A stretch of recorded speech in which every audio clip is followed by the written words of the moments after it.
ആവണങ്ങാട്ട് കളരിയിലേക്ക് പോയ വീഡിയോ നിങ്ങൾ കണ്ടിട്ടുണ്ടാവും എന്ന് വിചാരിക്കുന്നു.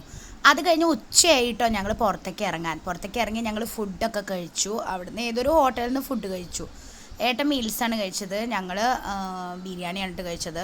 പക്ഷെ വലിയ ടേസ്റ്റ് ഒന്നും ഉണ്ടായിരുന്നില്ല. പിന്നെ ഞാൻ ലാസ്റ്റാണ് എനിക്ക് വീഡിയോ എടുക്കുന്നത്. ഞാനും വേദും കൂടിയിട്ട് കഴിച്ചു, എന്നിട്ട് ബാക്കിയൊക്കെ ഇട്ടു കേട്ടോ. പിന്നെ അവിടുന്ന് ഇറങ്ങി കാറ് അവിടെ കുറച്ച് ദൂരത്തെ പാർക്ക് ചെയ്തായിരുന്നു. അപ്പോൾ ഞങ്ങളോട് അവിടെ നിന്നോളാൻ പറഞ്ഞിട്ട് അവിടെ ഇറങ്ങി. അപ്പം പിന്നെ ഞങ്ങൾക്ക് പോകാൻ പ്ലാൻ ഉണ്ടായിരുന്നത് ഗുരുവായൂർ ആനക്കോട്ടയ്ക്കും അതുപോലെ തന്നെ ഒന്നെങ്കിൽ ചാവക്കാട് ബീച്ച്, ഇത് രണ്ടിലേതെങ്കിലും ഒന്ന് പോകാമെന്ന് വിചാരിച്ചിട്ടോ. കുട്ടികളൊക്കെ സൈഡായിട്ടോ, എനിക്ക് ആകെ ക്ഷീണമായി. അപ്പോൾ അതാ ഗുരുവായൂർ കൂടെ പോവാണ് കേട്ടോ. ഞാൻ ഒരു വട്ടം പോയിട്ടുണ്ട് പറയുന്നത്, പക്ഷെ എനിക്ക് ഓർമ്മയില്ല കേട്ടോ.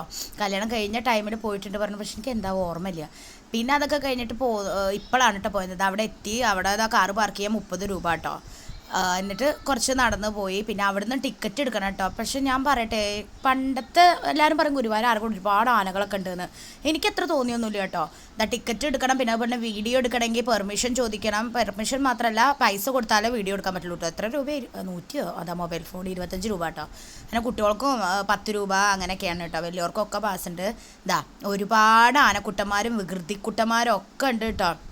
അതിൽ ചില ആനകൾ മതപ്പാടായിട്ട് അവിടെ നിൽക്കുന്നുണ്ട്, അങ്ങോട്ട് അടുത്തേക്ക് പോകാൻ പാടില്ല എന്ന് പറഞ്ഞിട്ടുണ്ട്.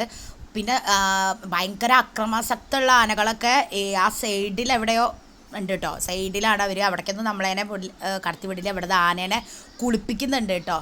ആനേനെ നന്നായി കുളിപ്പിച്ച് സുന്ദരക്കുട്ടപ്പന്മാരാക്കുന്നുണ്ട്. ചില ആനകൾ അടുത്ത് ചെന്നാൽ പട്ടയോ അവരുടെ കയ്യിൽ എന്താണ് അതെടുത്തിട്ട് അങ്ങോട്ട് നമ്മളതിനെ എറിയുത്ര. അപ്പോൾ കുട്ടികളാണെങ്കിലും മുതിർന്നവരാണെങ്കിലും അടുത്തേക്ക് ആരും പോകരുത് എന്ന് പറയുന്നുണ്ട് കേട്ടോ സെക്യൂരിറ്റി അവിടെ. പിന്നെ ഈ ആനകളുടെയൊക്കെ ഫോട്ടോയും വീഡിയോയും ഒക്കെ എടുത്തിട്ട് ഞങ്ങൾ അവിടുന്ന് പോകുന്നു കേട്ടോ. അധികം ആനകളൊന്നുമില്ല കേട്ടോ. ഇപ്പം ഈ ആനകളൊക്കെ എന്താ ചെയ്യണമെന്ന് എനിക്കറിയില്ല കേട്ടോ. അത് ഈ ആനയാണ് ഞാൻ വീഡിയോ എടുക്കുമ്പോൾ ആദ്യം ഞാൻ വിചാരിച്ചത് പട്ടെടുത്തിട്ട് എറിയാനാണോ എന്ന്. നല്ല ഗൈസ്, അത് ദൈവശിക്കുണ്ട്, അത് തിന്നാനായിരുന്നു. പിന്നെ ഈ ആനകളേനെ പൂരത്തിന് എഴുന്നള്ളിക്കുകയോ എന്താണ് ഈ ആനക്കോട്ടയത്തെ ആനകളേനെ എന്താണ് ചെയ്യുന്നതെന്ന് എനിക്കറിയില്ല. ആരെങ്കിലും അറിയുന്നുണ്ടെങ്കിൽ ഒന്ന് കമൻറ്റ് ചെയ്യും കേട്ടോ.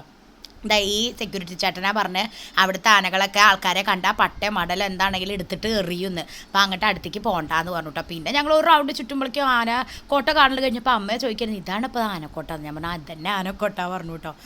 ഇതേ തിരിച്ച് വരുന്ന വഴിക്ക് ഈ ആനയെ തോന്നുന്നുണ്ട് കേട്ടോ, മതപ്പാടുള്ള ആന. അങ്ങനെ എന്തോ ആണ്. അപ്പോൾ അവിടെ കുറേ പേര് ഫോട്ടോയ്ക്കൊക്കെ പോസ് ചെയ്യുന്നുണ്ട് കേട്ടോ. ഞാൻ വല്ലാണ്ട് ഫോട്ടോയ്ക്ക് പോസ് ചെയ്യാതെ ഇതില്ല, കാരണം പറയാൻ പറ്റില്ലല്ലോ നമുക്ക് എന്താണെന്ന്. പിന്നെ അവിടെ കുറേ മീൻകുളമൊക്കെ ഉണ്ട് കേട്ടോ. അപ്പോൾ ഞാൻ ആദ്യം വിചാരിച്ചു ആനേനെ കുളിപ്പിക്കുന്ന കുളമായിരിക്കുന്നു. ഇപ്പോൾ അതൊന്നല്ല കേട്ടോ. അവിടെ മീനുകൾ ഇഷ്ടമാരുണ്ട്. ഞങ്ങൾക്ക് വീഡിയോയിൽ കാണാൻ പറ്റുമെന്ന് അറിയില്ല കേട്ടോ. പിന്നെ ഞങ്ങൾ കുറച്ച് നേരം അവിടെ ഇരുന്നു കേട്ടോ. അവരുടെ ഫോട്ടോ ഒക്കെ എടുത്തു കൊടുത്തു. അപ്പോൾ കുറേ പക്ഷികൾ അവിടെ കാക്ക തൂറിയതോ എന്തോ അറിയില്ല, കുറേ ഉണ്ട് കേട്ടോ. അതൊക്കെ കഴിഞ്ഞ് ആനക്കോട്ടയിൽ നിന്ന് ഞങ്ങൾ തിരിച്ച് ഇറങ്ങി ചായ കുടിക്കാൻ എവിടെ കയറി കുന്നംകുളത്തെ കോമളയിൽ കയറി 2 ചായ കുടിച്ച ബില്ല് കണ്ടപ്പോൾ ഞങ്ങൾ